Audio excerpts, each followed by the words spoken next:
Olá, tudo bem? Seja bem-vindo a mais um vídeo de matemática financeira no cotidiano. Eu sou Marcelo Witt e caso você esteja chegando agora, esse vídeo aqui faz parte de uma série de 4 vídeos onde eu estou abordando a matemática financeira de uma forma bastante prática, né? sem trazer muitas fórmulas, mas trazendo muito mais os conceitos e o entendimento do funcionamento dela para situações aí do nosso dia a dia. Esses vídeos fazem parte do meu projeto de extensão universitária e compõem o meu estágio em diferentes contextos, né? Lembrando que eu sou graduando em licenciatura em matemática, tá? E seja bem-vindo, né? Hoje nós vamos abordar um pouquinho mais sobre algumas coisas bem legais nessa área aí.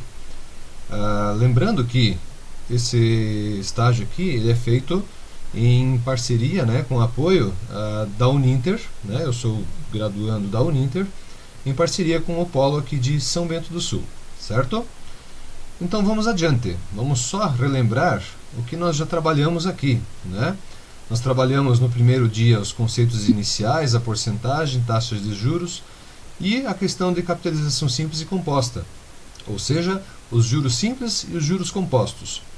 Depois, no segundo dia, eu abordei bastante coisas aí bem interessantes sobre empréstimos e compras parceladas, né?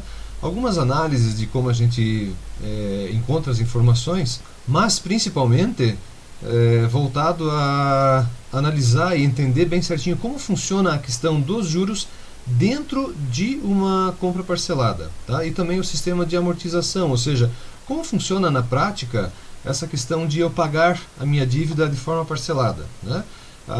Como funciona, como ocorre, qual é o papel dos juros lá no meio, qual é o papel da parcela em si, tá? Então foi isso que a gente abordou no segundo dia, né?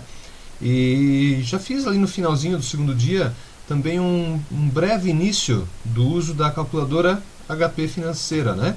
A calculadora HP 12C, tá? É uma calculadora muito interessante de se utilizar, eu utilizo há muito tempo essa calculadora, ela tem várias funções bem interessantes. Então, se você está chegando nesse terceiro vídeo agora, eu sugiro que você possa assistir o primeiro e o segundo também, né, para pegar todos esses conceitos aí que a gente está trabalhando, tá?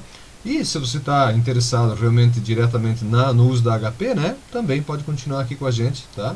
E eu vou passar umas dicas bem interessantes para você de como utilizar a calculadora de uma forma bem prática, bem interessante mesmo, beleza? Lembrando que daí, né, como isso aqui é uma série de 4 vídeos, o quarto vídeo é amanhã e ele vai tratar sobre a planilha eletrônica Excel.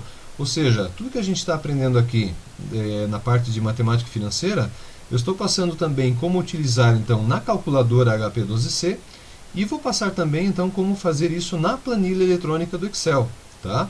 Você pode utilizar outra planilha eletrônica sem problemas, né? Mas a gente utiliza o Excel porque é a que eu tenho a licença paga aqui, né? Então fica mais fácil de trabalhar diretamente com esse aplicativo aí, tá? E claro, né, um dos mais populares também, então é bem interessante utilizar. E vocês vão ver que não é difícil, tá? É bem simples, basta você ter alguns detalhezinhos assim de lembrar dos nomes das funções ou etc. E aí você consegue fazer planilhas bem legais também para controles aí financeiros até dentro do próprio controle financeiro de casa, tá? Então, vamos lá, vamos aprender mais um pouquinho de HP12C. Então aqui está HP, vamos só relembrar rapidinho o que a gente fez ontem, né? Aquele sistema diferente de cálculo, tá? Onde eu tenho então uma forma diferente de fazer as contas, né? Ao invés de fazer 1 mais 2 igual, eu vou fazer sempre a entrada de um valor e depois eu digo com o segundo valor que eu quero fazer, né? Então se eu quero somar 4 com 7, por exemplo, então eu faço 4 e o Enter, 7 e o mais, né? Eu digo com o 7, ó, o 7 eu quero somar ao que já está na calculadora, certo? Então isso a gente fez ontem e isso vale para qualquer uma das funções que a gente trabalhou aqui, né? Quero multiplicar 4 vezes 5, então 4, ó, sempre o primeiro valor eu entro na calculadora e o segundo valor eu coloco aqui e digo o que eu quero fazer com ele. Nesse caso eu falei de multiplicar, né? Então, vezes, tá? Então, dessa forma aí trabalha a calculadora, né? Lembrando também que a gente fez aqui a questão da troca de sinal, né? Se eu quero um número negativo, ó, eu tenho esse valor aqui, mas eu quero ele negativo, então eu só troco o sinal dele aqui, pronto, já está em valor negativo. Isso vai ser muito útil hoje quando a gente trabalhar principalmente as questões ali de parcelamentos e financiamentos, tá? Que mais a gente trabalhou? Nós trabalhamos também a questão da porcentagem, né? Porcentagem é fundamental, certo? Então, se eu tenho aqui um valor de R$180, por exemplo, e quero 20% desse valor, né? Então, veja, eu fiz 180 e dei o Enter aqui, né? Agora eu quero 20%, então, sem delongas, ó, 20%, e ele já traz o valor. E eu posso, né, esse valor continuar na memória, e o anterior, do 180, também está na memória. Então eu posso agora dizer assim, mas o que eu quero fazer com esse 36? Eu queria somar com o 180. Então você só faz o mais. Pronto, está somado, tá? Eu não preciso digitar novamente 180 mais 36. Ou então numa calculadora comum, né? Eu vou calcular lá os 20%, aí vai estar lá 36. Se eu quiser somar, eu vou ter que fazer mais 180 de novo. Eu vou ter que informar que eu quero novamente somar os 180. Aqui no HP, isso já vai diretamente, né? Então, só revisando aqui, ó, 50, Enter. 25%, ó, 25%. Está aqui. Eu quero diminuir. Menos. Simples assim, né? E utilizamos também as memórias, né? Nós vamos utilizar as memórias hoje, lembrando que a calculadora tem 20 memórias. Beleza, né? Bastante memória para a gente utilizar aí. E vai ser útil em algumas situações, né? Quando a gente está fazendo várias contas, aí precisa guardar valores durante o cálculo, para depois, lá no final, de repente, fazer a soma de tudo, ou fazer alguma outra operação, né? Então é bastante útil também, né? Lembrando que para acessar a memória, né? Para gravar na memória, aliás, é a tecla STO, e para acessar a memória, né? Trazer a memória de volta, é a tecla RCL, tá? E eu tenho a memória do 0 até o 9, né? E eu tenho a memória do ponto 0 até o ponto 9, né? Então como funciona isso? Veja, se eu quero guardar no valor, esse 4 aqui, eu quero guardar em uma memória, né? STO 1. Se eu quiser, né? Então eu tenho aqui 10 memórias, de 0 a 9. Se eu já utilizei essas 10 aqui, ou quero, por alguma razão, fazer uma correlação entre o valor que está na memória 1 e um valor correlacionado a ele, eu posso, por exemplo, dizer, aqui eu vou multiplicar por 2. E na outra memória eu vou guardar tudo os dobros, né? Então, STO.1, certo? Então veja que eu tenho esses dois valores guardados na memória. E eu posso chamar ele de volta, né? RCL1 está lá o 4, RCL.1 está lá o 8, tá? Então, você tem assim 20 memórias disponíveis para utilizar. Tranquilo?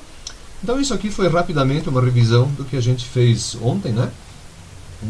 Para calcular, para iniciar o uso da HP, tá? Muito bem. Eu tenho mais uma questão de porcentagem aqui, que é bem legal também e muito útil, né? Às vezes a gente quer só saber a variação percentual entre dois valores, tá? O valor era tanto e agora é um novo valor. Poxa, daí a gente tem que fazer uma divisão, né?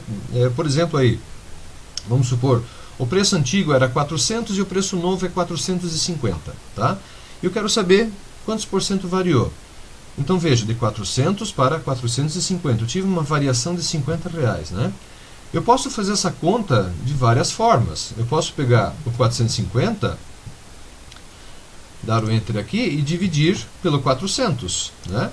E aí eu tenho aqui 1,125. Aí, lembrando do que a gente falou nas aulas passadas, né? Eu sei que esse 1 aqui representa o total do produto, então sobrou esse 0,125, né? Então eu faço 1 menos aqui, sobrou isso aqui. E isso multiplicando por 100, né? Então, cliquei errado aqui.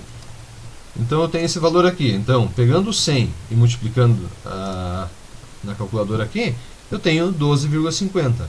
Então, eu sei, olha, a variação, esses R$50 sobre 400, né, foram de 12,5%.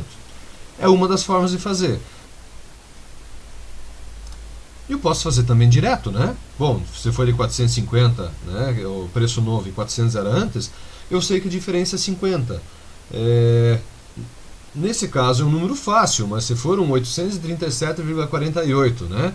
E a variação, o preço anterior era 735,46, poxa, é muita coisa para você primeiro achar a diferença, né? Fazer um valor menos o outro para depois dividir ele de novo pelo outro.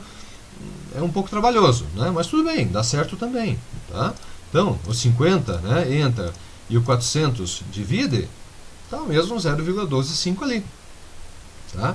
E lembrando que aqui está em decimal novamente, eu tenho que fazer multiplicação por 100, como a gente estudou lá em porcentagem, né? Mas tem uma forma bem legal aqui, ó. Essa tecla aqui no meio, do lado da porcentagem, né, tem esse triângulo aqui, certo? Triângulo e o símbolo de porcentagem. Esse triângulo significa variação, né? E eu consigo fazer direto, veja só, 400 entra, 450, e eu já vou direto na tecla variação percentual. E está pronto o resultado, veja, está aqui 12,5. Então eu sei que de 400 para 450 variou 12,5%.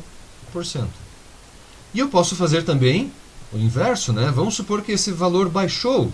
Ele era 450 e agora é 400. A porcentagem não é a mesma, certo? Veja só, se eu tinha 450, esse era o valor anterior, e agora é 400, a minha variação percentual foi de menos 11,11%. Tá? Então isso aqui, lógico, dá para explicar melhor aí, né, utilizando os cálculos de porcentagem, tá? Mas não é o foco agora, né? Nosso foco agora é utilizar HP e entender essas variações aqui.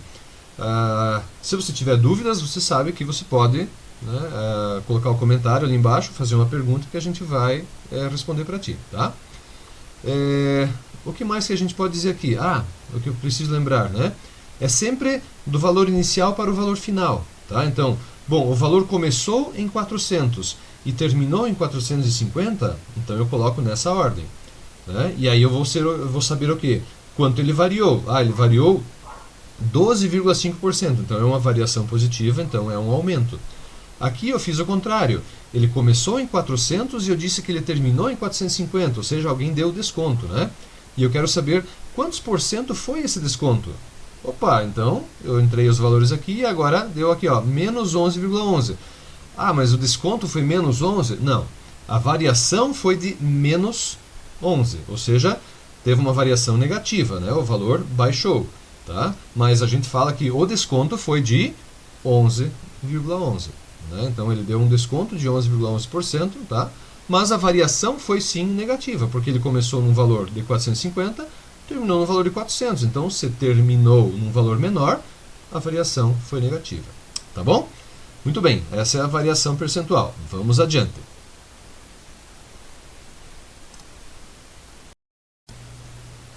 Muito bem, agora como trabalhar com datas? Uma coisa que a gente usa muito, né, na matemática financeira, e lógico, nem tanto assim para fazer contas no dia a dia, mas às vezes o pessoal fala, vai vencer daqui a 30 dias, né? Ou vai vencer daqui a 45 dias. Então 30 dias é fácil, né? Poxa, se hoje é dia 15 de dezembro, 30 dias é 15 de janeiro, né? Na verdade não, né? Porque dezembro tem 31 dias, então 30 dias, na verdade, é 14 de janeiro, né? Mas tudo bem, não tem problema, é fácil, né? Mas se eu disser assim, vai ser daqui a 45 dias. Poxa, 45 dias já complicou, né? 15 de dezembro, da 15, da 30 de janeiro, 31 de janeiro, 29 de janeiro. Por ali, né? Vai dar naqueles dias lá, né? Mas se daí for 18, né? Se for um dia 18 qualquer, poxa, mas somar 18 com 45, daí já pula 2 meses, daí já vira bagunça, né? Então a calculadora HP, ela tem duas teclas ali para fazer o controle de datas, tá? Que é muito legalzinho, né? E é bem fácil, você não precisa ficar contando o calendário, né? Olha só, o Natal vai ser daqui a quantos dias? Poxa, daí você vai lá, pega o calendário, 1, 2, 3, 4, 5, 6, né? Aí tem aquele que diz, mas hoje conta, hoje não conta, e fica toda aquela briga, né? Então tem duas funções aqui, ó. Tem a função date, tá? Que está em azul. Opa, está em azul, então a gente não vai usar a tecla direto, a gente vai ter que usar essa teclinha azul aqui do G aqui embaixo, né? E essa com o triângulozinho DYS, days, né? E veja, lembra que eu falei agorinha, né? O triângulo significa variação, então variação de dias. Opa, variação de dias é interessante, né? Então eu consigo saber quantos dias decorreram em um determinado período, ou eu consigo somar um número de dias, tá, a uma determinada data, né? Para isso é muito importante essas outras duas funções aqui, ó. Aqui na tecla 4 e na tecla 5 tem DMY e MDY, tá? Isso significa o quê? No modelo 4 aqui é dia, mês e ano, né? Aí year, né, do inglês, dia, mês e ano, tá? E aqui nesse formato 5 é mês, dia e ano, que é o formato norte-americano de utilização das datas, né? A gente utiliza sempre essa padrão aqui. Por padrão, a calculadora trabalha no modelo MDY, né? Nesse modelo aqui, então quando está tudo apagado, né, ela está trabalhando nesse padrão mês, dia e ano. Então a gente precisa trazer isso para o nosso modelo, né? Que é dia, mês e ano, que é o modelo como nós trabalhamos aqui. Então veja, é uma função azul. Como é que a gente acessa a função azul? Com a tecla G. Então basta apertar a tecla G e a tecla 4, tá? Que eu trouxe isso para o modelo dia, mês e ano. E vejam que aqui no visor apareceu DMY.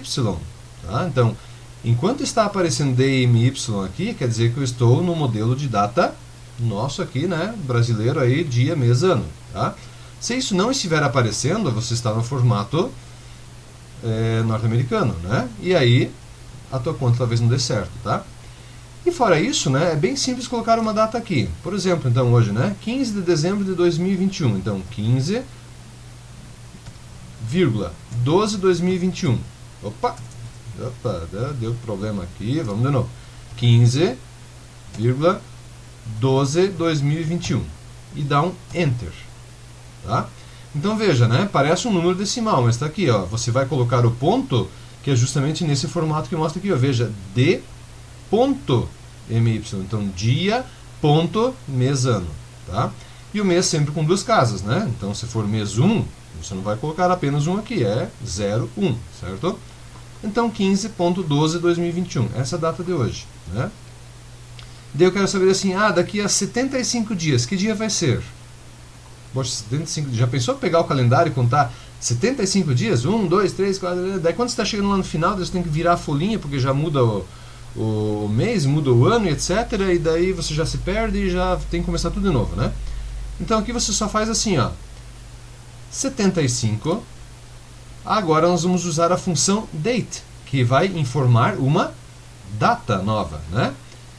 G, ó, por causa do azul, então eu tenho que apertar a tecla G e daí a tecla date. E tá ali, ó, 28 de fevereiro de 2022, né? Então daqui a 75 dias é exatamente dia 28 de fevereiro de 2022. Olha que data legal, né? Finalzinho do mês ali. Mas apareceu mais uma informação ali, né? Apareceu o número 1. O que é esse número 1? Esse número 1 ali é o dia da semana. Só que a semana começa na segunda-feira, né? A gente está acostumado aí a dizer, não, a semana começa no domingo, né?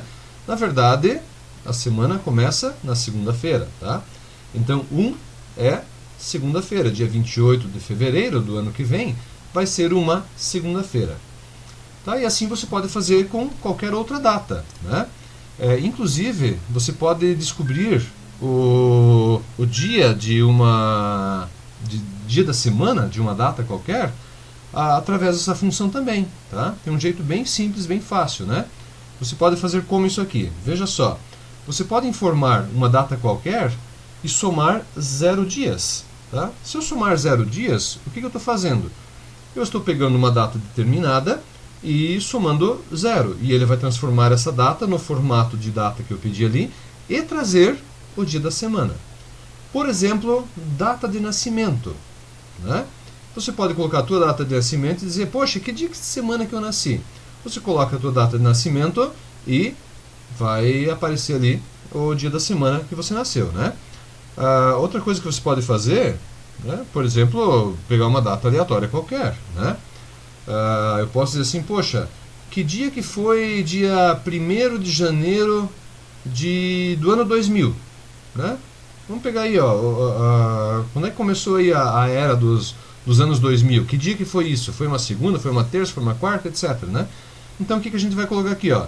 01.012.000, certo? Entrei a data. Veja, o primeiro zero aqui, como ele está trabalhando, a calculadora não sabe ainda que você quer trabalhar com uma data. Então, você informou um número para ela aqui. Para ela, zero à esquerda não tem serventia nenhuma. Então, para ela é 1,012. Pronto. A partir do momento que você trabalhar com data, ela vai saber que isso é data e aí ela vai pegar isso aqui. Ó. O que está na frente do ponto é dia. Ah, dia 1. O que está depois é 2 para mês, 4 para ano. Né? E aí eu vou fazer o quê? Somar 0 dias. Porque daí ele vai me retornar exatamente essa data de novo. Né? Então, 0, G, date. Está ali, ó. 1/1 de 2000. E o valor ali é 6. 6, então, é quando? Bom, se segunda é dia 1º, então de segunda a sexta nós temos 5 dias. Então, dia 6 é sábado. Ou seja, o ano 2000 começou num sábado, certo? Inclusive, por coincidência, né, 2022 vai começar também num sábado, certo? Dia 31 de dezembro é uma sexta.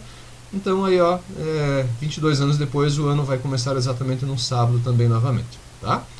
Então, veja que isso é uma função bem legal da calculadora. Né? Agora, eu sugiro assim, dá um pause no vídeo, depois que eu explicar, claro, né, o que eu vou falar agora, e você pega a tua data de nascimento, insere a tua data de nascimento, dá um gdate somando 0 ali, né, coloca 0, g e o date, tá? Para ver que dia que você nasceu, né, que dia de semana você nasceu, beleza? Então, agora se dá o pause e faz essa experiência aí. Só não esquece de voltar no vídeo depois também, tá? Muito bem, essa é uma função, né? Mas tem outra função que é a variação de dias, né? Aí você diz assim, olha só, isso aqui você vai ter que entregar no dia 18 de fevereiro de 2022. 18 de fevereiro, quantos dias faltam daqui até lá? A gente consegue fazer uma variação de dias também, no mesmo padrão, tá? Então hoje, né, 15/12/2021, eu dou o Enter. E agora eu quero colocar a segunda data, quando era? 18.02/2022, então 18 de fevereiro de 2022. E eu vou usar essa tecla aqui, né, com a variação de dias, também em função azul, então G, variação de dias. Opa, 65 dias. Meio lógico, né? Se dia 28 era 75, 18, 10 dias antes, 65 dias. Né? Então, tá aí a variação. Inclusive, você pode colocar agora, né? Fazer mais um exercício com a data de nascimento. Tá? Coloca a tua data de nascimento e a data de hoje. E vê quantos dias você já viveu. Né? É um exercício bem interessante de fazer. Tá? Você vai colocar a primeira data, né? Então dia, ponto, mês e ano do teu nascimento, e depois a data de hoje, 15.12/2021. Ou se você está assistindo esse vídeo em outro dia, né? Claro, né? A data atual então, certo? E aí você vai fazer G e a variação de dias aqui, e automaticamente você tem essa variação também prontinha. Beleza? É uma função bem legalzinha para a gente trabalhar aí.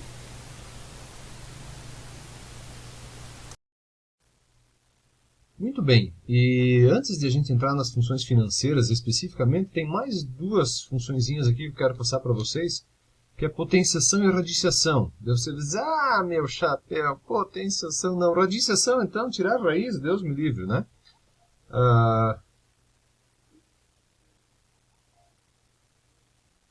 Mas nós utilizamos potenciação para trabalhar ali aqueles índices das funções, lá o custo efetivo total, lembra? Vamos pegar aqui, ó, vamos relembrar aqui, né? Ó, quando eu fiz aqui o cálculo do índice para conseguir saber qual era o índice de reajuste que eu tinha que colocar lá naquelas funções de juros compostos, né? Então eu fazia aqui 1,05 vezes 1,05 vezes 1,05 e para isso fiz 1,05 elevado a 3, né? Então veja, aqui eu fiz a potenciação. E isso a gente consegue fazer também lá na HP, certo? Então, voltando para HP aqui, vejam só, era 1.05. Eu posso fazer multiplicação em sequência? Posso, né? 1,05 entra, 1,05 multiplica, depois 1,05 multiplica de novo. Está ali. Mas tem um jeito mais fácil, né? Vamos fazer com a potência. 1,05 entra, e aí olha só, eu quero potência 3, né? Então, por isso que eu coloco aqui agora a questão de novo desse método da RPN, né?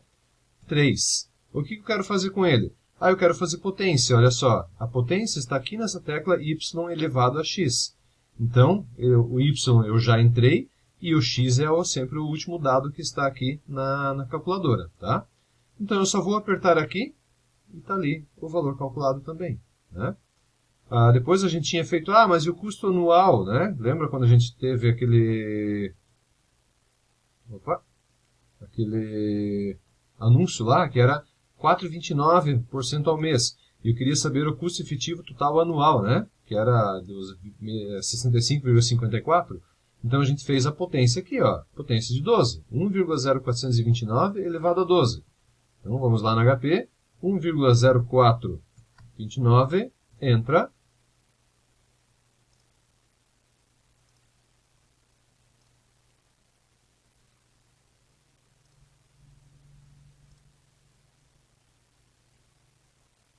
E o 12, potência, tá? Aqui, ó, 65,54. Claro que eu preciso fazer transformação, né? O 1 menos e o 100 multiplica para fazer. É a mesma coisa que a gente fez lá, né? A gente fez aqui, ó, a gente tirou o 1 aqui, então retiramos esse valor, e depois convertemos a taxa multiplicando por 100. Então isso aqui a gente faz da mesma forma. Mas eu consigo fazer da mesma forma, então, a potência aqui na calculadora HP, certo? Então, colocando o valor, né, sempre colocando o 1 e a taxa na decimal, e aí os meses que eu quero para fazer aqui no y na x, certo? E aí eu tenho ainda também a questão de raiz, porque daí você diz assim, mas para que eu vou usar a raiz? Veja, a raiz ela é a inversa da potência, tá? Então, aqui eu cheguei de 4,29 em 65,54. Mas se eu quiser fazer o caminho inverso, eu sei que o anual é 65,54 e eu quero chegar a descobrir qual é esse 4,29 aqui, né? Supondo que eu não soubesse qual é. Então, eu consigo fazer isso através de raiz. Veja só, 65,54 ao ano. Quanto fica ao mês? Tá? Lembrando que eu sempre tenho que trabalhar com taxa na decimal e eu tenho que somar aquele 1 para poder colocar na calculadora, né? Então, o que eu tenho aqui? Taxa na decimal 0,6554 somando com o 1. E aí eu vou fazer a operação inversa, ou seja, a raiz 12. Né? Veja, raiz 12. Lá eu tinha potência, eu tinha aqui a potência 12, certo? Então, agora, se eu tenho a potência 12 aqui, eu vou fazer a raiz 12 aqui. E para calcular essa raiz 12, o que eu vou fazer? Eu vou usar também a minha HP ali, só que eu só vou usar essa tecla 1/x aqui antes de fazer a potência, tá? Então, como é que funciona isso? Veja só, 1,6554, entra, 12. Veja, se eu apertar direto aqui, eu vou fazer potência, mas eu quero fazer raiz, então eu vou primeiro apertar essa tecla 1/x, tá? E aí eu vou teclar potência, certo? E está aqui, ó, 1,042898, bastante coisa aqui, né? O que eu vou fazer? Vou tirar o 1 menos 100, vou multiplicar. Veja, 4,2898. Se eu fizer o arredondamento cortando aqui, vai para 4,29. Aliás, isso eu acho que é uma coisa que eu nem falei para vocês como fazer arredondamento direto na calculadora aqui, né? Veja só, essa função f ela serve para acessar as teclas, né, as funções amarelas aqui das teclas, né?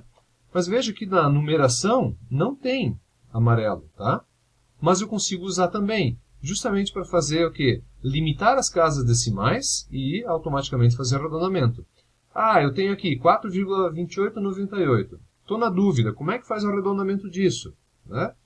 Então, o que você vai fazer? F2. Veja, por que 2? Duas casas decimais. E está aqui 4,29. Legal, né? Então, até o arredondamento a calculadora faz sozinho para você também.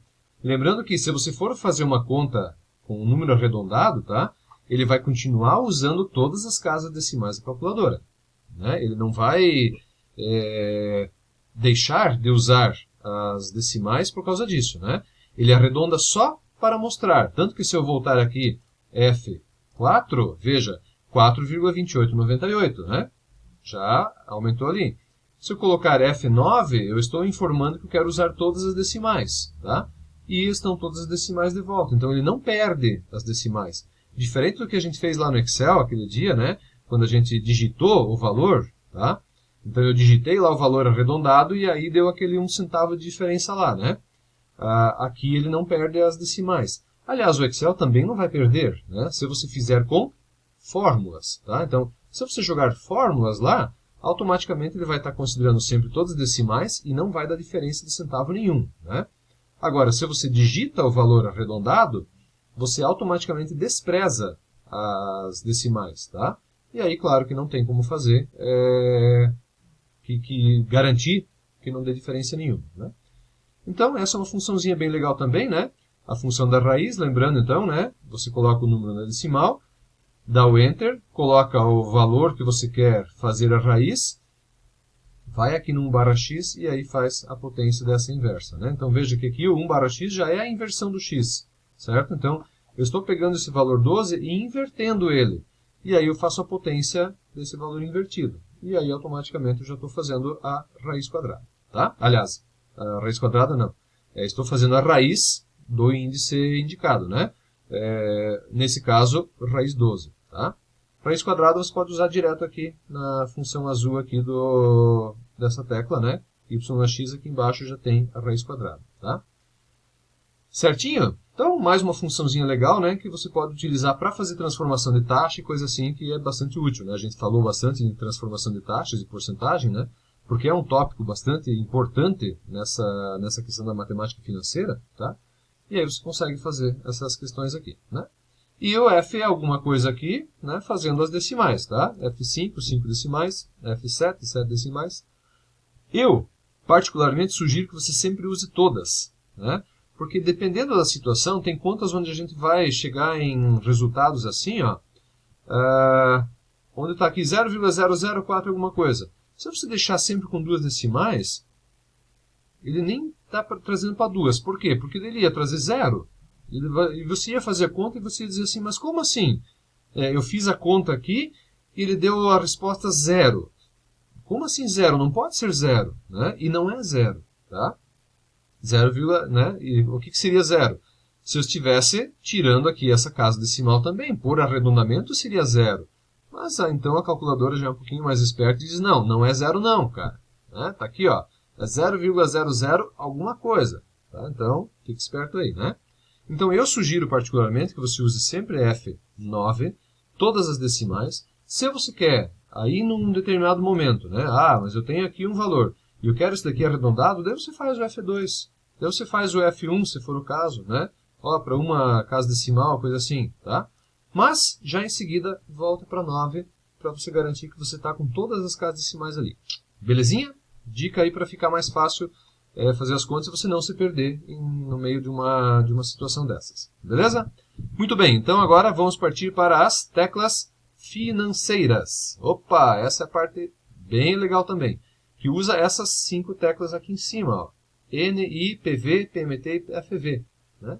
Nós falamos tanto de juros simples, juro composto. A calculadora HP no sistema aqui, ela usa o juro composto. Tá? Juro simples é só multiplicação. Então, eu não preciso de uma calculadora financeira para fazer só uma multiplicação de taxa. Né? Mas quando é uma potência, tá? Aí o negócio é um pouquinho mais complicado. Né? E aí mesmo as fórmulas de fazer o cálculo dos prazos, cálculo de taxa, essas fórmulas, elas são um pouquinho mais complexas, né? E aí fica um pouquinho mais difícil de fazer. E daí a calculadora financeira, ela traz essa facilidade para a gente, tá? Então agora nós vamos ver aqui, usando essas 5 teclas aqui, e também para que serve esse F fim aqui em cima, né? Ó, F amarelo, clear fim, ou seja, clear financeiro aqui, para você limpar as teclas financeiras. Beleza? Então vejam só. Então, para essas teclas financeiras aqui em cima, não tem nenhum segredo para usar. Tá? Eu preciso apenas colocar o valor e inserir o valor direto na tecla que eu quero. Né? Lembrando que N é o número de períodos, I é a taxa de juros. O PV aqui é o valor presente, ou seja, o capital, o valor inicial. O FV é o valor futuro, né, ou seja, o montante, certo? E aqui o PMT é a parcela, né, o pagamento que você vai fazer naquele esquema que a gente estudou de amortização, certo? Essas teclas aqui, elas são limpas por esse Ffin, e eu quero mostrar para vocês que o Ffin limpa apenas lá em cima e o Freg limpa tudo, tá?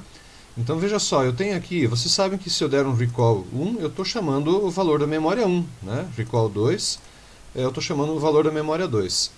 E com esse recall eu também posso chamar os valores que estão nessas teclas lá em cima, caso tenha alguma coisa, tá? Então, por exemplo, se eu peguei o 145 e botei aqui no PV, se eu botei o 12, né, e botei aqui no N, tá? Veja, né, chamando aqui a memória, chamando aqui o PV, então o valor está lá. Se eu der aqui então agora só limpar as teclas financeiras, Ffin, veja que na hora que eu der aqui um recall PV novamente, está zerado. Um recall N também está zerado. Mas se eu dou o recall 1 ou o recall 2, as memórias ainda estão lá. Tá? Isso é muito importante, né? Por quê? Quando a gente está fazendo cálculos financeiros, às vezes você precisa guardar valores nas memórias, mas você quer fazer outras contas aqui, zerando esses valores aqui em cima. Tá? Então, você pode zerar apenas esses lá, sem precisar perder tudo que está na memória, né? Sem precisar limpar tudo. Tá? E outra coisa, eu acho muito importante, sempre antes de fazer uma conta, fazer esse Ffin aqui, a não ser que você já tenha muita experiência, e já saiba bem certinho a sequência de colocar os dados lá não a sequência, né? Mas os dados que você precisa colocar nessas 5 teclas, tá? Porque assim a calculadora funciona assim, ó. Eu preciso de 3 dados para calcular um quarto dado, né? Então eu preciso ter obrigatoriamente, por exemplo, o meu capital, a taxa e o prazo, para que eu consiga calcular um montante. Ou, ao contrário, a partir de um montante esperado, né, tendo a taxa e o prazo, eu consigo calcular o meu capital. Ou ainda, qualquer combinação disso. Né? Só que vocês podem ver que tem 5 teclas ali. Porque também é a mesma coisa. Tendo um capital e uma taxa e um prazo, eu consigo calcular a parcela ao invés do valor futuro. Né? Então, eu consigo calcular qualquer coisa nesse sentido. Mas a calculadora não sabe se você queria deixar algum valor zerado ou não, porque eu posso trabalhar também com os 5 valores, principalmente tratando ali o PV, o PMT e o FV. Né? Então eu consigo trabalhar com 3 valores ali. Eu posso dizer assim, eu tenho um capital hoje de tanto, quero fazer pagamentos, né, parcelas, mas lá no final eu ainda quero ter um saldo a pagar. Então eu posso deixar uma informação no FV, tá, para ter um valor a pagar lá, né, e não zerar como a gente vinha sempre zerando. Né? Quando nós fizemos ali os exemplos de parcelamento, a gente sempre zerava na última parcela. Né? Eu posso trabalhar não zerando. Eu posso dizer, não, para reduzir a parcela, eu faço pagamentos menores, então durante o período, tudo, e o restante vai correndo juros, e lá no final, quando acabar os períodos, lá eu vou fazer um pagamento maior. Né? Então eu posso fazer isso, tá? E a calculadora não tem como adivinhar. Então, se você deixar qualquer valor guardado, né, gravado nessas teclas aqui, sem precisar, a calculadora vai estar considerando isso como um valor informado, tá? E vai fazer a conta considerando esse valor. Né? Então, para evitar problemas, né, evitar de fazer uma conta incorreta, eu sempre sugiro, né, fazer o Ffin, tá? Antes de fazer uma conta financeira. E para inserir os valores lá, né, bem tranquilo. Tá? É apenas digitar o valor e apertar a tecla onde você quer inserir esse dado. Né? Então, por exemplo, aqui, ó, R$1.000. Então, R$1.000 eu vou colocar no meu capital, que é o meu valor presente, né, o valor de hoje, e vou dizer que em 12 meses, com uma taxa de 2% ao mês, então 2% vai no I. Né? E eu quero calcular o valor futuro, ou seja, quanto isso vai acumular, né, de dinheiro nesses 12 meses. Veja, eu posso zerar aqui, as informações estão gravadas lá. Se você tem dúvidas, poxa, qual é o valor que eu coloquei? Ó, recall e a informação lá em cima, né? RCL, o N, tá ali 12. RCLI, 2%. RCLPV, R$ 1.000, muito bem. E o RCLPMT está zerado, FV também está zerado, muito bem. E eu quero calcular o FV. Então, como eu coloquei as informações ali, eu vou clicar aqui no FV e ele já deu uma informação ali, menos 1.268,24. Opa, como assim 1.268 negativo? Sim, lembram quando a gente falou de fluxo de caixa? Quando a gente falou de fluxo de caixa, nós dissemos que valores com setas apontando para cima eram valores positivos, valores com seta para baixo eram valores negativos. E eu sempre preciso ter uma contrapartida positiva com outra negativa, né? Imagine o seguinte, ó, isso é como se fosse colocar no teu bolso, né? Vamos supor assim, ó, você recebeu esses R$ 1.000. Então esses R$ 1.000 somou no teu bolso, certo? Somou na tua carteira. Você pegou esse dinheiro emprestado e botou no teu bolso. Quando você vai pagar essa dívida de volta, você vai entregar o dinheiro e esse dinheiro vai diminuir da tua conta, vai diminuir do teu bolso, né? Então, é isso que fecha uma operação financeira, tá? Então, eu sempre tenho um valor positivo e um valor negativo, né? Se eu informar valores, né, um positivo e um negativo, eu vou conseguir fazer a conta normal. Se eu informar valores positivos, vai ser meio difícil, né? Porque daí eu vou dizer assim, eu recebo, vamos supor, né, eu recebo R$ 1.000 e aí durante 12 meses esse dinheiro vai render juros e depois no final eu recebo mais 1.268? Alguma coisa não tá certa aí, né? Como assim? Quer dizer, a pessoa que tem a receber de mim vai me pagar mais uma vez? Não, né? Se ela deu o dinheiro para mim, eu tenho que pagar de volta, certo? Ou o contrário, né? Se eu dei o dinheiro emprestado para alguém, depois eu vou receber, tá? A mesma coisa com parcelamentos, né? A pessoa emprestou um dinheiro para mim e eu vou pagar todo mês um pouco. Então, o valor da parcela é negativo, tá? Uma coisa que eu quero esclarecer, não faz mal se você inverter, né? Mas ao invés de informar o capital positivo, eu informei ele negativo, e aí o valor saiu lá positivo. Não tem problema, porque analise da seguinte forma, se você tomou o dinheiro emprestado, alguém emprestou, né? Então, se você pegou esse dinheiro, ele somou na tua conta. Mas lá na conta da pessoa que emprestou, esse dinheiro saiu. Então lá foi negativo, para você foi positivo, né? Quando terminar a operação, vai ser o contrário, né? Para você vai ser negativo, então aqui saiu. Mas lá o dinheiro vai entrar. E vai entrar exatamente o mesmo valor, né? Então não teria nexo dar valores diferentes, tá? Isso é comprovado aqui, ó. Eu posso agora pegar aqui, né? Eu tenho R$ 1.000 aqui, gravado no PV, né? Eu vou mudar esse valor aqui, ó, CHS, ó. Mudei o sinal e joguei o valor no PV novamente. E agora eu vou calcular o FV. E veja, saiu o mesmo 1.268, mas ele saiu agora positivo, tá? Então isso é muito importante para a gente saber como utilizar a calculadora. Por que eu falo isso? Porque eu posso utilizar essas teclas aqui para calcular taxas, né? Eu posso, por exemplo, dizer, olha, coloquei aqui R$ 1.000, então vamos primeiro zerar o financeiro aqui, né? Coloquei R$ 1.000 no meu PV, que é o valor presente, vou ter 1.268, então negativo no meu valor futuro, tá? E vou colocar aqui uma taxa um período de 12 meses. E eu vou dizer assim, qual é a taxa de juros que está embutida aqui? Né? Aí eu vou calcular o I e ele deu ali, ó, 1,998. Arredondando, né? Claro, não botei os centavos ali. Arredondando aqui, os 2% que a gente tinha calculado antes, tá? E se eu colocar os dois valores positivos, o que vai acontecer?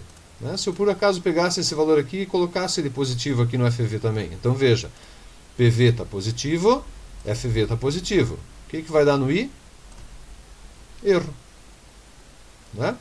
Ele calculou um erro porque ele não consegue fazer essa conta, né? Eu não consigo pegar dinheiro e depois de passado o tempo dos juros, ao invés de pagar esse dinheiro de volta, eu receber mais dinheiro.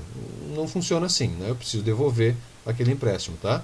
então ele vai acontecer esse erro ali e eu preciso informar certinho sempre essas contrapartidas, né? Essas contrapartidas.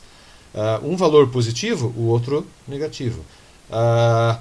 Vou fazer um parcelamento, então fiz um empréstimo, é positivo, a parcela é negativa, tá?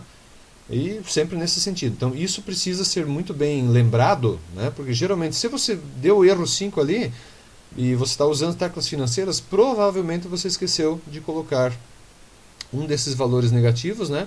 E aí claro que a calculadora não tem como fazer essa conta, tá? Ela precisa entender aquele mesmo esquema que a gente falou de fluxo de caixa, né? Então sempre você tem que lembrar, um valor para cima é positivo, um valor para baixo é negativo, tá? E eu preciso ter, em uma operação financeira, ele sempre tem essa situação. Eu sempre vou começar com um valor positivo, daí terminando lá com valores negativos, ou zerado, desde que eu tenha negativos no meio do caminho de pagamentos, né? Ou, se eu começo negativo, eu vou ter vários valores positivos, né? Ou um positivo no final. Mas eu preciso equilibrar essa operação financeira, tá? Esse é o detalhe, né? Claro, existem situações específicas onde eu começo um valor positivo, tenho valores de pagamento e termino ainda outro valor positivo. Pode acontecer? Sim, né? Depende da minha ideia. Bom, eu recebi lá um dinheiro, aí eu vou fazer pagamentos, mas vou fazer pagamentos maiores. Por quê? Porque lá no final eu recebo o dinheiro de volta, né? É uma opção? Sim, também dá certo. Mas eu tenho que ter os valores negativos no meio, ou seja, eu recebi um dinheiro, vou fazer pagamentos, para daí no final ter pagamentos maiores do que eu deveria, para daí ter um dinheiro positivo de novo. Ok, funciona, né? Mas veja, a HP considera toda essa situação, tá? Então se você não informar certinho positivo e negativo, ou se você não zerar a informação, ele vai estar calculando esses valores considerando tudo que foi informado ali, tá bom? Então as teclas financeiras, né, são bem simples aí e volto a dizer, né? Para colocar o valor lá é só apertar o valor e a tecla que você quer, né? E se você quer a negativa, dá o CHS e a tecla que você quer. Não precisa dar Enter, não precisa nada diferente, tá? Apenas valores e inserindo eles nas teclas ali. Tranquilo? Então agora vamos fazer umas contas em cima disso para ver como isso funciona na prática, né? Então, para a gente fazer agora uns cálculos aqui, eu vou recorrer novamente àquela planilha que a gente já usou lá de juros simples, aliás, de juros compostos, né? Eu vou deixar lado a lado aqui para a gente conseguir acompanhar as informações, né? Então vejam, aqui eu tenho uma aplicação de 150 a 5%, 3 meses, né? E aqui então eu fiz aquela simulação onde eu fiz para vocês, ó, mês a mês, né? Informando os juros e coisa errada, tudo bonitinho aqui, para descobrir qual era o valor final, certo? Quando eu for fazer isso agora na HP, eu vou achar diretamente esse valor final aqui, diretamente aqui no período 4, né? Então, inclusive aqui eu vou mudar para 4 meses, certo? Então, ao invés de 3 meses, né? 4 meses aqui, certo? Então, vamos lá. Primeira coisa, né? F-FIN, tá? Fazer a limpeza da calculadora. E aí nós vamos colocar a informação, né? 150 vai aonde? Pois é, essa que às vezes é a questão que a gente tem que tomar cuidado, tá? Quando você vai usar a calculadora HP, você precisa saber o que você está trabalhando, né? Então, ninguém vai chegar para você e dizer, olha, isso aqui é o PV, olha, isso aqui é o FV. Você tem que entender essa situação. Então, o PV, que é o valor presente, né, que é o valor hoje, é sempre o valor inicial da operação. Então, você tem que primeiro pensar na situação que se apresenta e dizer assim, o que está acontecendo? Eu vou fazer uma aplicação. Quando é que eu vou fazer essa aplicação? Bom, eu não vou fazer essa aplicação daqui a 4 meses, eu vou fazer a aplicação hoje, né? Eu estou começando a aplicação agora para saber quanto dinheiro eu vou ter daqui a 4 meses, tá? Então, 150 é o valor presente, né? Depois eu tenho aqui taxa de 5%. Então, o 5 ele vai no I, porque o I é a taxa. Prazo, 4 meses. Então, por 4 meses aqui, eu coloco no N, e pronto, informei os dados. Agora, o que eu estou buscando? Olha só, eu tenho aqui o saldo inicial, o saldo final. Eu quero saber o saldo final no 4º mês. Então, eu vou pegar o meu valor futuro, certo? Eu quero saber em quanto esse 150 se transformou. Então, eu vou apertar aqui o FV. E ele virou ali 182, né, e 33, né? Claro, né, aqui está 32, mas fazendo arredondamento, né? Então, se eu venho aqui, ele arredondou ali 33, certo? Lembrando que ele está negativo por causa daquele esquema, né? Ah, mas aqui você não fez. Não, aqui a gente trabalhou os dados manualmente, né? Então aqui não tem problema, a gente faz a informação como a gente quiser. Mas a calculadora ela deu o retorno negativo aqui, né? Lembrando que quando eu estou no fluxo de caixa, né? Esse aqui é a linha do tempo, né? Então, pegando aqui um lápis para eu poder escrever. Ops, aqui, ó. Aqui eu estou no momento 0, né? Isso a gente já viu, né? Momento 1, momento 2, momento 3, certo? E momento 4, né? Então, quando eu estou nessa situação, o que aconteceu ali? R$ 150 eu coloquei como positivo, né? Então, na verdade, eu não fiz uma aplicação, eu fiz, tecnicamente, um empréstimo. Eu levantei um valor, né, de 150, certo? Então, aqui eu tenho esse valor positivo de 150. Automaticamente passou o período aqui, e aqui no mês 4 eu tenho um valor negativo, né? Então eu tenho que fechar esse valor aqui para conseguir equilibrar esse fluxo de caixa, tá? Então por isso, né, aqui ele entrou positivo, no mês 4 ele saiu aqui como negativo. Se eu informar o inverso, não vai fazer diferença nenhuma, como a gente já mostrou agorinha no comecinho do vídeo, né? Então se eu faço aqui, né, eu tenho aqui, ó, recall PV, eu tenho 150. Então se eu pego 150 e coloco ele negativo aqui e calculo o FV, ele saiu 182,32, né, que a gente tem lá na planilha, positivo também, tá? Que é essa situação que eu relatei aqui. Então, só para ficar exemplificado bem certinho essa questão do fluxo de caixa, né, para vocês entenderem por que sempre tem um valor entrando positivo, o outro valor entrando negativo, tá? E nessa situação aqui, eu consigo informar, ou melhor, eu consigo calcular qualquer uma dessas informações aqui que eu preciso, tá? Vamos dar o F-fim aqui. Então, por exemplo, eu quero calcular o prazo, né? Então eu tenho R$ 150, tá? Que eu vou aplicar. E lá na frente eu quero tirar R$ 182,33, né? E eu vou colocar no FV, certo? E a taxa é 5% ao mês. E eu pergunto assim, qual é o prazo que eu preciso para fazer isso? Olha só, ele deu aqui o prazo de 4 meses. Né? Então, está aqui o cálculo que eu precisava fazer. Então, eu consigo fazer esse tipo de simulação também. Algo nesse sentido assim, muitas vezes numa compra de uma casa, né, existe um valor que você vai pagando parcelado, e depois existe um valor na entrega das chaves. Isso principalmente em construção de apartamento, né? No momento da entrega das chaves, ou seja, no momento da entrega do apartamento, aí existe um valor que você precisa pagar de uma vez. Isso eles fazem para que as parcelas sejam um pouco mais baixas durante o processo. Enquanto você não recebeu o apartamento ainda, você paga parcelas mais baixas, mas também na hora que receber, aí você tem que bancar a entrega das chaves de uma vez, né? É interessante, só que o que acontece? Eles muitas vezes fixam esse valor. Olha, a entrega vai ser em 2024 e lá você vai ter que pagar, sei lá, R$ 50 mil, né? E aí você diz, beleza, vou ter que pagar R$ 50 mil, mas da onde eu vou tirar esses 50 mil lá, né? Ou você vai guardando já um valor todo mês, ou de alguma forma você vai ter que guardar esse dinheiro, né? Vamos supor assim, eu tenho hoje um dinheiro guardado aqui, 40 mil. Será que para daqui a 2 anos é o suficiente? Né?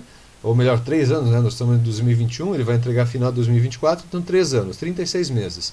Então a gente pode fazer uma simulação, né? Olha só, eu preciso 50 mil, né, lá em 2024, dezembro de 2024. Eu tenho 40 mil agora. Tá? Então esse é o meu valor inicial, é o valor que eu tenho hoje. E são 36 meses. Né? Qual é a taxa que eu vou ter que conseguir de aplicação para que esses 40 mil de hoje se transformem nos 50 mil lá da frente? Né? Olha só, eu preciso de uma taxa de 0,62. Opa, interessante. Então quer dizer, se você já tiver esse dinheiro guardado, né, esses 40 mil, você pode fazer uma aplicação. Se a tua aplicação render mais do que esse 0,62, automaticamente você vai ter o dinheiro suficiente para fazer esse pagamento lá na frente. Tá? Agora, se a tua aplicação não render esse 0,62, né, se você, digamos, vou colocar na poupança. Então a poupança está rendendo, sei lá, 0,35 ao mês, 0,40, né, digamos 0,40, né? Vamos colocar no I. Qual é o valor futuro que eu vou ter juntado? Eu só vou ter juntado 46 mil. Tá? Então, eu sei que o dinheiro lá na frente não vai chegar. Certo? Então, para isso, e veja como é rápido fazer a conta de posse da HP. Né? Você vai fazendo essas simulações. Então, se você tiver essa situação, né, vamos supor que você tem um dinheiro guardado ali, e vai guardar esse dinheiro para fazer o pagamento, digamos, das chaves, né? Ou até, penso assim, né, de repente você diz, poxa, eu não vou juntar o dinheiro lá, mas daí eu vendo o meu carro.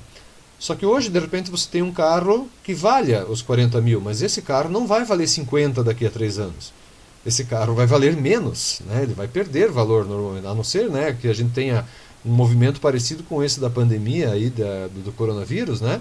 Onde os carros valorizaram, tá? Mas foi uma situação atípica, porque normalmente, em situações normais, o carro usado vai perdendo o valor, né? Ele só ganhou o valor por causa da escassez de carros novos, né? Apesar de que a gente ouve aí as concessionárias fazendo promoção de limpa-pátio e não sei o que lá, então essa escassez é meio estranha também às vezes, né? Mas enfim, existem algumas linhas e alguns carros que realmente estão em falta, né, por causa do problema dos semicondutores, etc. Então, falta de aço e outros insumos, né? Então realmente está faltando alguns veículos aí no mercado. E aí com isso o carro usado valorizou, tá? Mas fora isso, não conte com isso, não vai acontecer provavelmente, né? Não vai continuar valorizando tanto assim, tá? Então, se você tem, por exemplo, um carro usado hoje de 40 mil, e você sabe que daqui a 3 anos você vai precisar desse dinheiro, talvez seja interessante você vender o carro e fazer essa aplicação já no banco, para que esse dinheiro vá rendendo até lá. Se mais nada, garantir o poder aquisitivo, né? Garantir que esse dinheiro continue rendendo pelo menos a inflação, para que o que compra com 40 mil hoje, compre lá na frente, né, com os 50 mil. Tá? Então essa é mais ou menos a situação que a gente encontra. Né? Então são situações assim que você pode fazer. E veja que você consegue fazer simulações muito rápidas aqui. Né? Então qualquer outra planilha que a gente tinha aqui, esta não, era a próxima aqui. Veja que eu tinha aquela planilha onde eu fiz aí uma previsão de 12 meses, né, onde eu fiz a comparação ali do juro simples com o juro composto, né? Veja que eu tenho essa situação aqui, certo? No juro simples era só eu fazer a multiplicação, né? Então eu tinha aqui 2% ao mês, tá? Então eu sabia que era 20 reais de juros por mês. E basta somar, né? Então eu queria aqui para 240 meses, né? Então o que eu ia fazer? Era 20 reais por mês por 240 meses. Simplesmente 20 vezes 240, 4.800. Com o 1.000, que é a aplicação inicial, né? O empréstimo inicial, então 1.000 mais, e pronto, eu tenho 5.800. Essa conta de juros simples é tranquila de fazer. Mas de juro composto, eu preciso lembrar. Não, mas espera aí. Eu tenho que fazer eu vou mostrar duas formas de você fazer essa conta, né? A primeira, a forma como a gente aprendeu. 1.02, que é a taxa, entra, com 240 na potência, né? Então 240 na potência, certo? E agora isso aqui entra e multiplica pelo valor inicial. E aí eu cheguei em 115.878,74, bem certinho, né? Mas, poxa, daí eu tenho que lembrar que eu tenho que pegar a taxa, botar 1 mais, né, o 0,02, fazer a potência, etc. Né? Já é um pouquinho mais complicado, tá? Então eu jogo isso aqui nos dados da HP aqui em cima. Então eu faço Ffin, né, e vou colocar ali, então, os R$1.000. Eu vou colocar, né, aqui um empréstimo, né, então CHS no PV, certo? São 240 meses, então 240 é o N. 2% é o I. E o que eu vou calcular agora? O FV. Está ali exatamente o mesmo, 115.888,74. Né? Claro, ali 73, né? Vamos lá, fazer o arredondamento. Pronto, 74. Certo? Então, muito rápido, muito simples e muito direto de fazer o cálculo aqui. Isso você pode daí fazer para qualquer um deles, né? Claro que aqui eu utilizei as fórmulas e usei as funções do Excel já para fazer esses cálculos. Mas se você precisasse agora, poxa, eu preciso montar essa tabela e eu não sei ainda usar o Excel. Olha, você simplesmente faria essa conta aqui. E eu já tenho esses dados, né? Eu disse, antes de fazer cada conta eu preciso zerar, né? Não que eu precise obrigatoriamente zerar, tá? Eu zero para garantir assim que esteja certo, mas aqui eu digo assim, todos os dados vão ficar iguais, eu só vou mudar o prazo. Então, o que eu faço? E se fosse 60? 60 no N, FV. 60 aqui, 3.281,03.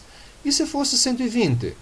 Então eu pego 120, coloco no N e faço o FV. 10.765. Tá? Então eu vou variando apenas a informação que eu preciso, as outras informações continuam na memória e é bem simples de você fazer várias simulações nesse sentido. Beleza? Então essa parte aí é legal, né? Vamos adiante.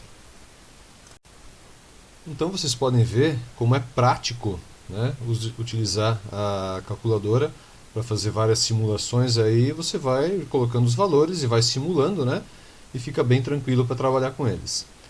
Outra coisa que a gente tinha estudado aqui também, né, pegar a próxima planilha aqui, aqui, lembra que a gente fez aqui um cálculo de parcela, né, mas daí eu simplesmente cheguei aqui e mostrei para vocês, olha, está aqui o pagamento, a parcela, né? Deixa eu diminuir um pouquinho aqui para caber tudo dentro da página aqui. Ops, aí, então eu mostrei para vocês como funciona o pagamento de um empréstimo, né? Ou de uma compra parcelada, fazendo o pagamento fixo aqui, né?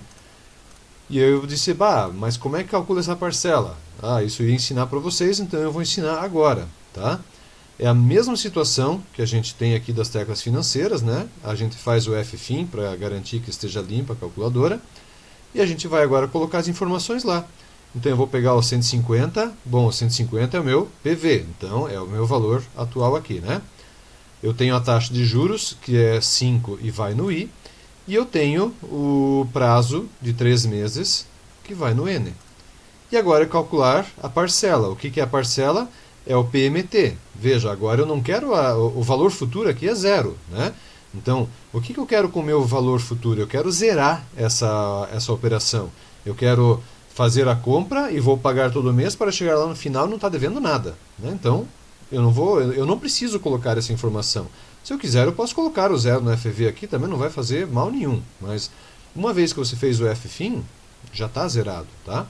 Mas eu quero calcular o pagamento, né? A parcela. Então eu vou clicar aqui em PMT. E veja, aqui saiu o 5508, que é o que eu estava também usando aqui na planilha. Simples assim, tá? Então a gente não precisa... Aqui a gente fez o cálculo dos juros, tudo, né? Mas para achar essa parcela aqui, é um pouquinho mais complexo. Claro, existem fórmulas, né? Mas eu já falei para vocês que o meu objetivo aqui não é ensinar fórmula matemática para ti, né? O meu objetivo aqui é fazer com que você entenda como funciona o processo, como funcionam os juros, qual é o impacto deles e como a gente consegue chegar nesses cálculos através da calculadora. Daí, né? Então a gente faz a calculadora aqui e aí você chega nos dados. Tá? Eu tinha outras situações aqui, né? Onde a gente fez outras simulações. Então vamos pegar aqui essa mesma planilha que a gente tinha. Veja, aqui era 603, né? Vamos diminuir um pouco aqui para caber melhor, e aí fica maiorzinho aqui para não ficar tão miúdo essa situação aqui. Muito bem. Então vamos lá, era a mesma questão aqui, então eu faço o FFIM, agora eu tinha aqui 1.500 no meu PV, agora eu vou colocar negativo, negativo no PV. O 10 é a taxa, vai no I. O 3 é o N, é o meu prazo. E qual é o PMT? 603,17. Foi exatamente essa conta, na verdade, que eu fiz para colocar esses valores aqui, tá? Para trazer esses valores para cá e eu ter o valor que eu precisava jogar para montar essa planilha que a gente fez, né? Muito bem, então agora que a gente já sabe calcular parcelamentos na HP, agora a gente pode retomar aqueles anúncios, né, e vamos dar uma olhadinha para tirar algumas informações e fazer umas análises em cima disso. Veja só, sempre que eu estou falando de um valor presente, um valor atual, eu estou tratando sobre o valor à vista, né? Então aqui embaixo eu tenho o meu valor à vista, certo? E em cima disso que a gente vai fazer as contas, né? Então veja que nesse caso desse roupeiro aqui, o valor à vista é 1.690. Então primeiro eu faço F' aqui para limpar a calculadora, né? Depois eu vou colocar aqui 1.690, eu vou colocar onde? É à vista. A vista é sempre o valor atual, né? O valor presente, PV, certo? Depois diz ali, olha, 0 mais 30, então são 30 parcelas sem entrada, né? Então 30 vai ali no N.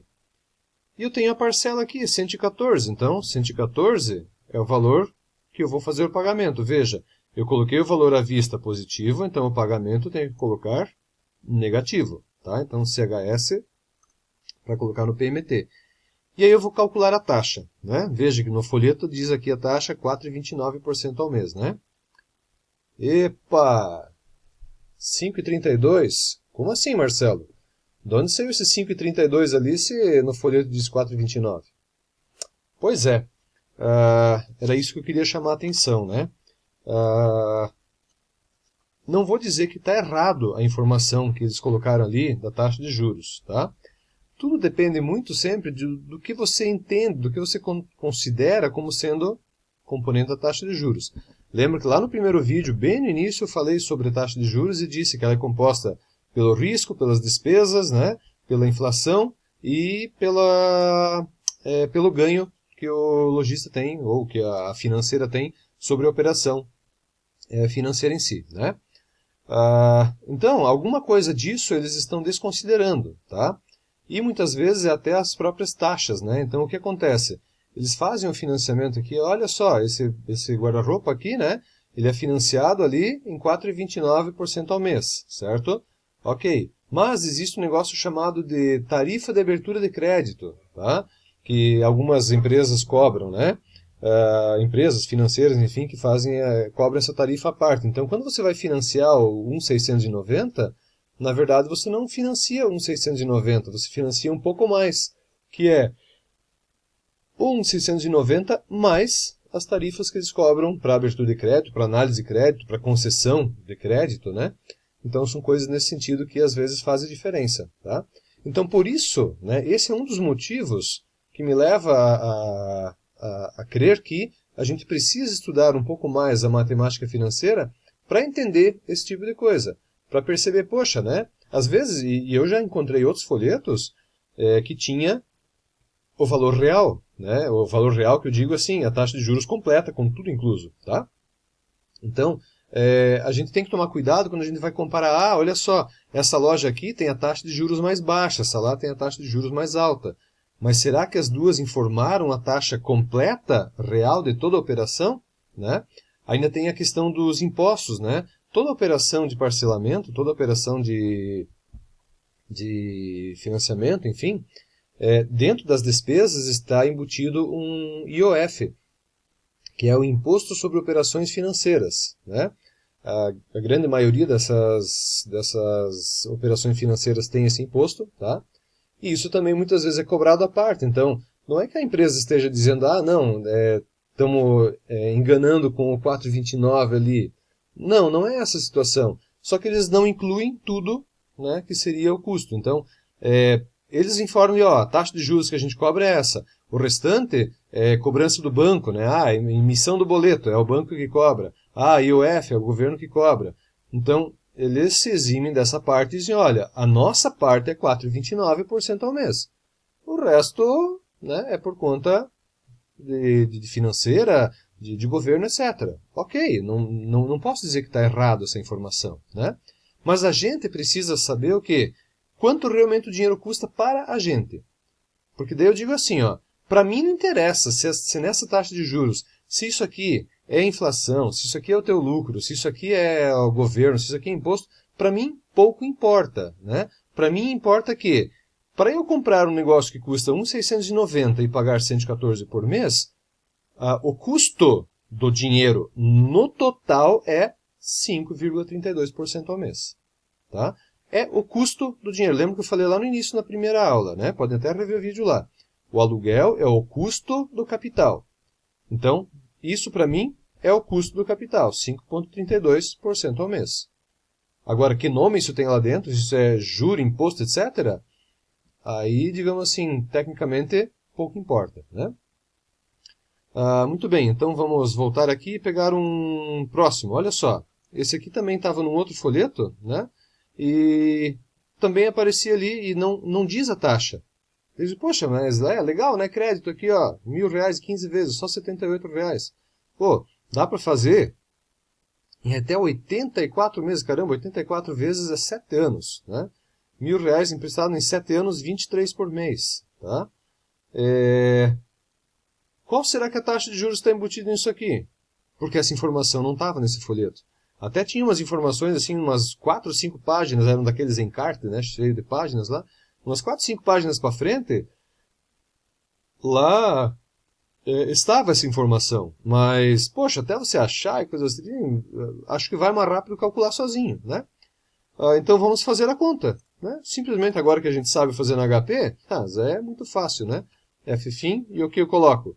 R$1.000 no PV, 78,19 com o sinal trocado é o pagamento, 15 é o número de períodos, eu aperto o I e está ali a taxa, 2,06% ao mês. Pronto, rápido, simples e direto. Tá? Será que em 36 vezes é a mesma coisa?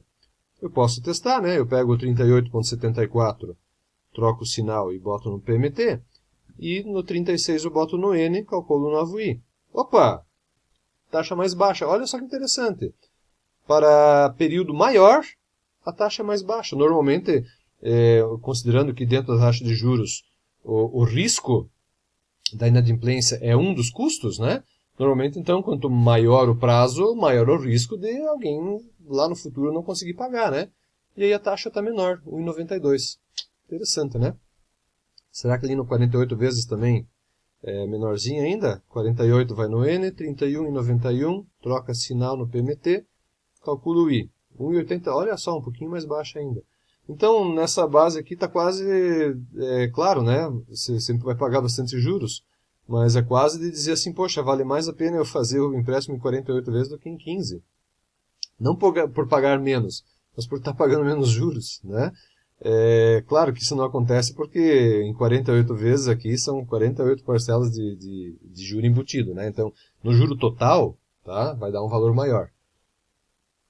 Mas, se você comparar com outras aplicações financeiras, vamos supor aí que você tivesse um retorno, né, de aplicação financeira nesse patamar, seria interessante até você financiar, emprestar para fazer a aplicação e pagar as parcelas aqui, né? Vamos supor aí, numa suposição bem utópica aí, que você conseguisse pegar esse dinheiro e investir, tá? E ganhar um retorno de 2% ao mês. Poxa, daí valeria a pena fazer isso aqui, né? Por quê? Porque você pegava aqui em 48 meses e investia lá. Como você vai pagar 1,9% de custo e vai receber 2%, valeria a pena até pegar o dinheiro para fazer a aplicação. Desde que aquele teu 2% seja já rendimento líquido, né? Porque nas aplicações a gente tem que pagar imposto de renda. E aí, de repente, pode não valer a pena. Tá? Então, são tudo coisas que a gente precisa analisar bem legalzinho, né? Mas aqui já deu para ter uma ideia da nossa taxa de juros também, né? Agora, olha só, essa situação aqui é muito interessante. Aqui diz assim, taxa zero. Tá? Isso aqui é uma propaganda de um veículo, claro que eu cobri todas as informações aqui, né? É a propaganda de venda de um veículo, e já é bem antigo, né? Vocês podem ver o ano aqui, fala de 2017, né? Um carro por 39 mil, né? Enfim, faz tempo. E ele diz assim, ó, entrada de 25.450 e 18 parcelas de 897, com taxa zero. Veja, está escrito aqui bem taxa zero. Vamos ver quantos por cento é essa taxa zero? Aí você diz assim, pô Marcelo, como assim? Quantos por cento é zero? Zero é zero, né? Então tá, então vamos fazer umas continhas aí, né? Veja só, aqui diz que o preço do carro é R$ 39.990, certo? mas esse não é o valor do meu PV. Né? Por quê? Porque esse é o valor à vista do carro, certo? Mas o valor presente é sempre o valor financiado. E aqui diz assim, entrada de 25.450. Então, 25.450 menos. Olha só, eu vou financiar apenas 14.540. Esse é o meu PV. Tá? E aqui diz assim, 18 parcelas de 897. Então, 18 vai no N, 897, troca o sinal, vai no pagamento. E aqui a taxa tem que dar zero, né? Pois é, tinha que dar zero. Tá? Na minha cabeça, eu penso assim, bom, se você não vai me cobrar juros pelo empréstimo, eu vou ter que pegar os 14.540 que sobrou lá, né? Que é o meu PV aqui, certo? E dividir por 18, né? Pronto. Você não vai cobrar juros? Pois é. É a mesma situação do folheto de agorinha, né?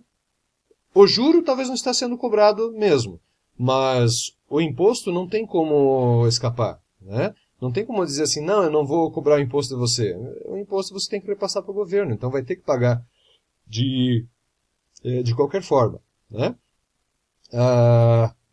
Aí eles podem ainda, eventualmente, colocar uma tarifa de abertura de crédito, alguma outra informação, alguma outra despesa que está embutida, né, nessa situação ali e não está trazida aqui como taxa de juros. Tá? Então, só para a gente perceber assim, né? A gente precisa fazer um pouco de contas para entender se essa situação realmente é totalmente zero ou o que significa esse taxa zero. Tá? Então, o taxa zero aqui significa que eles não estão cobrando juros, mas os impostos e eventualmente outras coisas, aqui não tem informação, a gente não sabe o que está embutido aqui, né? Talvez seja só o imposto do governo mesmo, tá? Mas isso vai estar sendo cobrado, né? E, então, a taxa zero se refere apenas à parte da empresa, tá? E não é referente a outras parcelas, né? E olha só, essa situação aqui é bem interessante. Aqui diz assim, né? Isso aqui eu peguei da internet, tá? Um produto anunciado ali, 597,55 à vista, ou 629 em 10 vezes de 62,90 sem juros. Né? Bom, a gente sabe aqui, né? Fazendo a continha aqui, 10 vezes 62,90 dá 629. Não tem juros, né? Eu discordo, tá? Por uma razão muito simples. O valor à vista é diferente do valor financiado. Tá? Na minha cabeça é assim, qual é o valor do produto hoje? 597,55. E se eu não tiver dinheiro, como eu vou pagar? Em 10 vezes de 62,90. Ou seja, na minha cabeça, não é sem juros. Tá? Mas não é que não tem juros, né? É que a gente está dando um desconto para quem paga à vista. Ok, para mim, é aquilo que eu falei de novo agorinha. O valor do produto é 629. Eles não estão cobrando juros? Não, não estão. Mas eles estão dando desconto para quem paga à vista. Na minha cabeça, novamente, vem aquela situação que eu já falei agorinha. O valor de hoje que eu posso pagar à vista é o valor do produto. Se eu não tiver esse dinheiro, eu vou pagar parcelado. Quanto custa para eu pagar parcelado? Né? Essa diferença pode não ter até o nome de juros ali, né? Pode até ter o nome de desconto. Mas é o custo do dinheiro para que eu possa pagar esse produto que custa 597 à vista e pagar em 10 vezes de 62,90 sem juros. Tá? E aí tem mais um detalhe que eu ainda quero chamar a atenção para vocês. Vejam só. Aí eu resolvi abrir esse link, mais formas de pagamento ali, né? E quer ver o que aparece? Olha só que interessante aqui. Deixa eu só trazer a calculadora de volta para a gente fazer umas contas. 597,55 à vista e todas essas opções aqui sem juros, exceto aqui embaixo, né? Opção com juros. Tá? Veja só. No meu entender, como eu falei, né? O custo do dinheiro, certo? Então eu vou calcular o custo do dinheiro. 597,55 é o meu PV, é o valor do meu produto, né? Se eu for lá comprar hoje.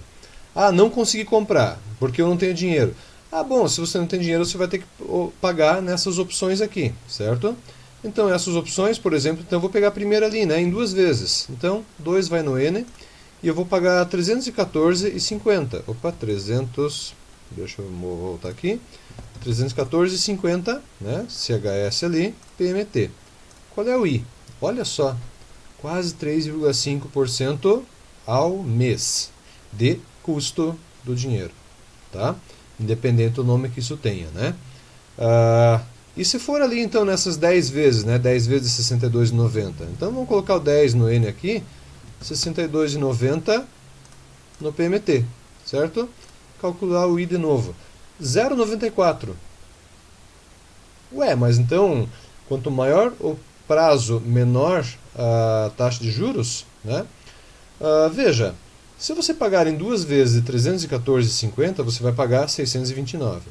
Se você pagar em 10 vezes de 62,90, você vai pagar 629. Né? Então, qual é a diferença entre pagar em 2 vezes ou em pagar em 10 vezes? A diferença é que você não precisa desembolsar tudo de uma vez. Ao invés de pagar 314 esse mês, 314 no outro mês, você pode pagar 62,90, né, durante vários meses. Tá? Não aperta tanto. E se a gente analisar financeiramente isso aqui, vale muito mais a pena pagar então em 10 vezes sem juros. Né? A taxa ali é menor, né, o custo do dinheiro 0,94. E se você tiver uma aplicação financeira que paga mais que esse 0,94, melhor ainda. Né? Você pega esses teus 629 ali, joga no banco, tá? Bom, se você tiver os 629, você vai pagar 597, que você paga à vista, né?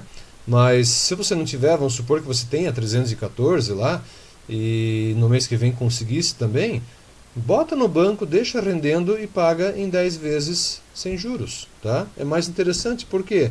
Porque você ainda ganha um pouquinho da aplicação. Né? Você vai pegar esses 314, vai deixar aplicado, vai tirar 60 e pouquinho lá para pagar, e o resto você deixa no banco rendendo juros. E você vai ganhando juros sobre isso. Tá? E conforme o tempo vai passando, você vai tirando lá os 62,90 para fazer os pagamentos. Então, sempre que você tiver uma opção sem juros, né, ou opções que nos totais deem o mesmo valor, opte por aquela que dá o maior prazo. Tá? É sempre financeiramente mais barato. Né? Ou você tem a chance de deixar esse dinheiro aplicado e ganhando ainda um dinheiro em cima disso. Tá? Então, essa é a dica nessa situação aqui.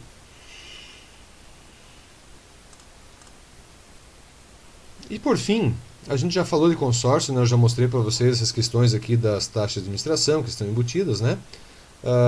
Mas eu quero justamente mostrar para vocês o quê? Fazer uma comparação caso a gente fizesse um financiamento, né? Lembra que eu falei para vocês, a taxa de administração é embutida no consórcio, não tem o nome de juros, sim, porque não tem esse nome, mas eles cobram as despesas, eles cobram os ganhos e cobram todas aquelas parcelas que estão embutidas lá. Então eu vou fazer apenas uma simulação do custo do dinheiro se isso fosse um financiamento. Né? Então FFIM novamente, vou pegar lá em cima, ó, direto, simulação de imóveis ali, 90 mil reais. Né? 90 mil é a quem? É o meu valor presente, é o meu valor hoje. Em 180 meses, pagando 637,57 de PMT. Qual é o I embutido? 0,28. Opa, aqui tem uma taxa legal. Né? Então assim, ó, o financiamento sairia mais caro? Sim, com certeza um financiamento ia sair mais do que 0,28. Vocês viram que até financiamento de taxa zero tem custo embutido. Né? Então aqui ele também tem o custo embutido. Sim, e eles não escondem isso. Né? Isso está aqui na informação. Ó, taxa de administração, 0,1667%, né, aqui fala para automóveis, onde é que está imóveis, aqui ó, 16%, 0,44% para imóveis, né, ainda tem o fundo de reserva, ainda tem o seguro prestamista, tá, eles não escondem nada, está aqui a informação, né, tem esses custos, sim, e eu quero saber assim, comparando com um financiamento, se isso fosse um financiamento, quanto seria de taxa de juros? 0,28% ao mês. Né? A outra situação aqui, vamos pegar ali do veículos e bens pesados ali, ó, 98 mil para 100 né? Então vamos pegar aqui, vamos zerar, Ffin, 98 mil, vamos colocar aqui no PV, 100 é o meu prazo, N, 167,94 no PMT UI. Opa, aqui já dá 0,35, quase dá 0,36, ó, ali era 0,28, aqui é 0,36, já deu um pouquinho mais, né? Por que será? O que vocês conseguem ver de diferente ali? Deixa eu dar uma pensadinha aí, e vamos pegar o próximo aqui, porque eu quero pegar ainda dos serviços aqui, ó. 5 mil, né? Vamos fazer o Ffin. 5 mil vai no PV, 36 vai no N, 168,47 vai no PMT com um sinal trocado. Qual é o meu I? 1,08. Opa, já está passando de 1% do novo custo do dinheiro, né? Veja só, o que influencia aqui? O prazo. Tá? Quando a gente fala em financiamento, aquele juro é por mês, e vocês lembram o gráfico que eu mostrei, né? Aquela subida exponencial lá. Então o juro acumula e o juro acumulado vai crescendo muito rápido, tá?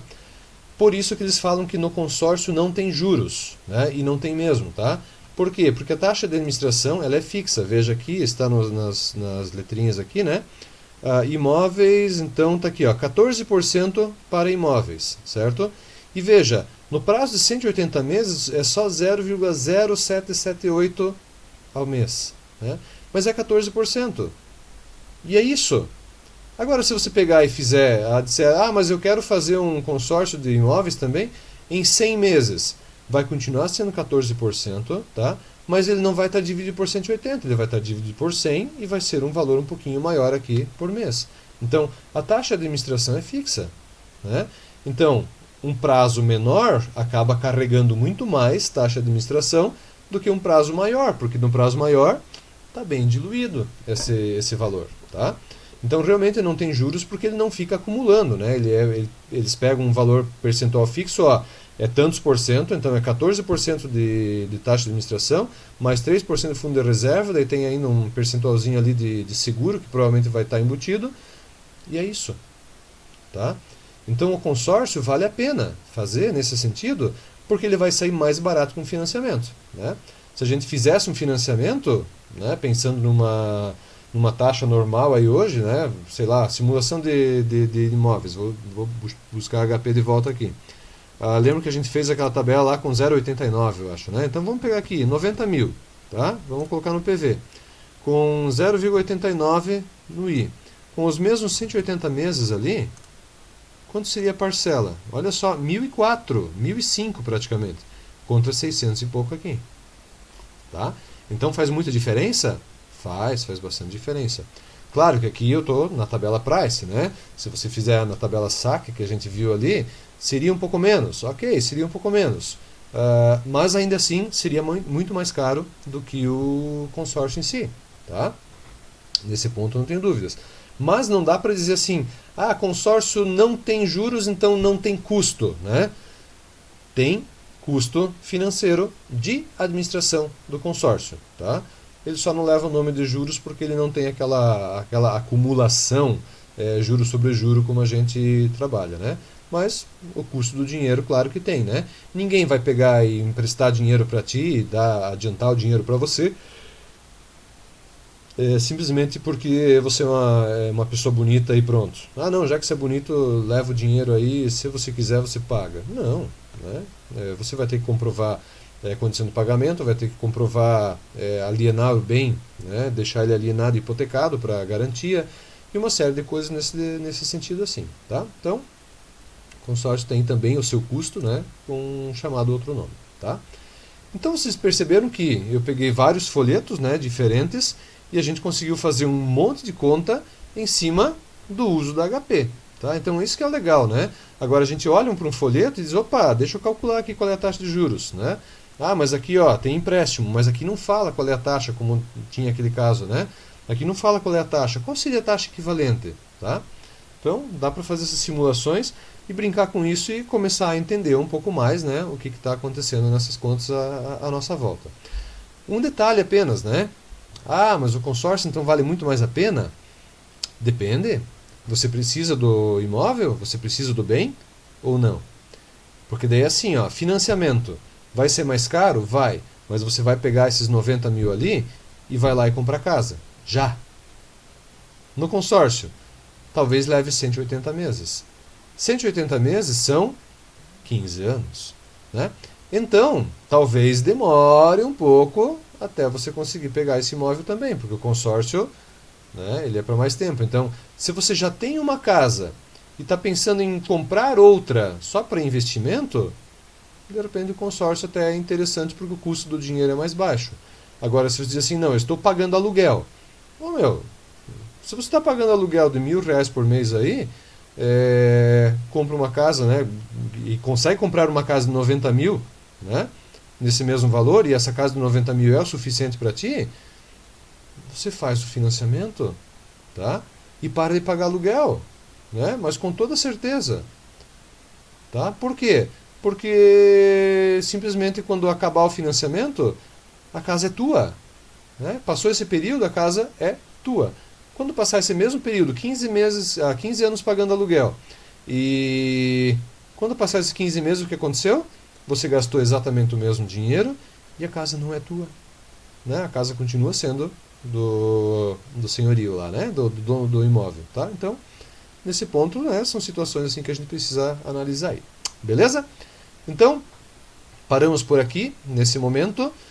Encerro esse vídeo, tá? Muito obrigado pela participação de vocês, obrigado pela paciência. Espero que vocês tenham gostado aí de perceber que a gente pode usar HP e, né, fazer contas bem legais em cima disso, tá? Não esqueçam de clicar aqui no gostei ali, né, no joinha, tá? Para registrar a presença de vocês nesse evento também, tá? E amanhã eu lanço, né, o último vídeo, onde daí a gente vai trabalhar ainda algumas questões relacionadas à planilha Excel, também voltada a montar toda essa questão de juros, né, utilizando mais uma ferramenta tecnológica. Tá bom? Pessoal, valeu, obrigado, até mais, divirtam-se!